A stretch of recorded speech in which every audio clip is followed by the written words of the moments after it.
اعوذ باللہ من الشیطان الرجیم بسم اللہ الرحمن الرحیم۔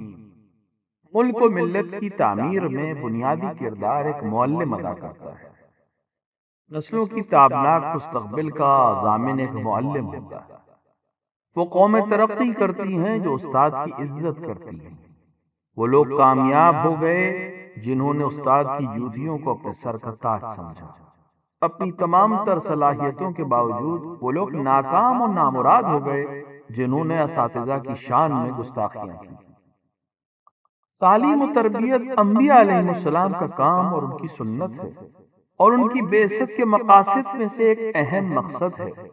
بلکہ اگر ہم غور کریں تو تعلیم دینا خود اللہ کے کاموں میں سے ایک کام ہے، جیسا کہ قرآن کریم میں ارشاد ہو رہا ہے، بسم اللہ الرحمن الرحیم، الذي علم بالقلم علم الانسان ما لم يعلم، جس نے قلم کے ذریعے تعلیم دی، انسان کو وہ سب تعلیم دی جو وہ نہیں جانتا تھا۔ تاریخ و احادیث کی کتابوں میں مرقوم ہے کہ جناب عیسیٰ علیہ السلام کے حواری آپ کو معلم خیر کے لقب سے مخاطب کرتے تھے۔ کائنات کے سب سے بڑے اور عظیم معلم سرکار ختمی مرتبت حضرت محمد مصطفیٰ صلی اللہ علیہ وآلہ وسلم تھے۔ ایک بار آپ مسجد میں داخل ہوئے تو دیکھا کہ ایک گروہ عبادت میں مصروف ہے اور دوسرا حصول علم میں مصروف ہے، تو آپ نے دوسرے گروہ کو بہتر اور افضل جانا جو تعلیم میں مصروف تھا، اور فرمایا، انما بعثت معلما، میں بعنوان معلم مبعوث ہوا ہوں۔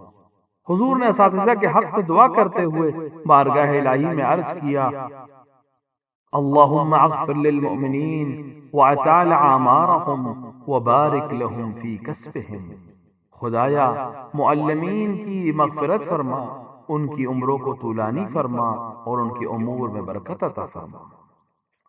تاریخ بشریت میں یوں تو بہت سے استاد اور معلم گزرے جنہوں نے اپنے خون جگر سے انسانیت کی آبیاری کی، لیکن کچھ اساتذہ نے اپنے عظیم کردار اور شجاعت کا ایسا مظاہرہ کیا کہ خود تو اس دنیا سے چلے گئے، لیکن ان کا تذکرہ آفاق پر چھا گیا۔ انہی عظیم معلمین میں سے ایک عالم، ادیب، شاعر، محدث، شجاع اور بہادر معلم جناب ابو یوسف یعقوب بن اسحاق المعروف بابن سکیت رضوان اللہ تعالی علیہ تھے۔ آپ کے والد جناب اسحاق ایک عظیم عالم، ادیب اور شاعر تھے۔ کثرت سکوت کے سبب آپ کو سکیت کہا جاتا تھا۔ اگر ہم امیر کلام حضرت امیر المؤمنین علیہ السلام کی حدیث شریف پر غور کریں تو یہ سکوت ان کے کمال عقل کی علامت تھا۔ خود امیر المؤمنین نے فرمایا، جب عقل کامل ہو جاتی ہے تو گفتگو کم ہو جاتی ہے۔ جناب اسحاق نے بچپن ہی سے اپنے نور نظر جناب یعقوب کی تعلیم و تربیت کا خاص خیال رکھا، بلکہ جب حرم الہی مکہ مکرمہ پہنچے تو خانہ کعبہ کے سامنے جو دعا کی وہ فرزند کی تعلیم کی دعا تھی۔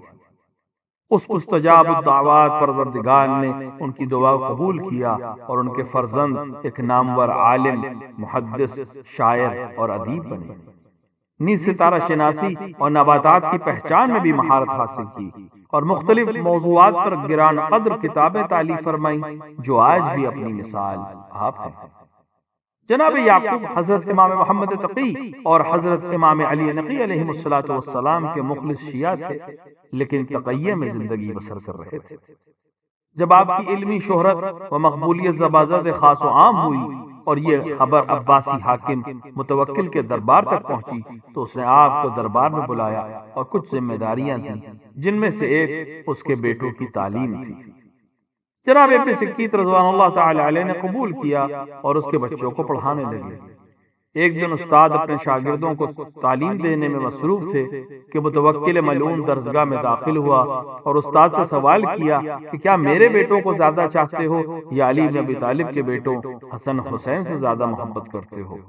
ابن سکیت نے انتہائی جرأت اور شجاعت سے جواب دیا کہ مولا علی کے غلام قمبر کو میں تم سے اور تمہارے بیٹوں سے افضل سمجھتا ہوں۔ استاد کے اس جواب کو سن کر متوکل آگ بگولا ہو گیا، انہیں شہید کرنے کا حکم دیا اور یہ عظیم استاد جناب ابن سکیت رضوان اللہ تعالی علیہ 5 رجب المرجب سن 244 ہجری کو شہید کر دیے گئے۔ اگرچہ بعض روایات کے مطابق درباری ملاؤں نے حسد میں آپ کی شکایت متوکل سے کی اور اسے قتل پر اکسایا تھا، اور یہ بعید بھی نہیں ہے کیونکہ تاریخ گواہ ہے کہ شہید اول، شہید ثانی، شہید ثالث جیسے نہ جانے کتنے غدیری مخلص علماء کو ان درباری ملاؤں کی حسد کی بھیٹ چڑھ چکے ہیں۔ خدا ہمیں توفیق عطا فرمائے کہ ہم علماء کی قدر کر سکیں، اساتذہ کا احترام کر سکیں اور معرفت اہل بیت کو حاصل کر کے اس پر عمل کر سکیں۔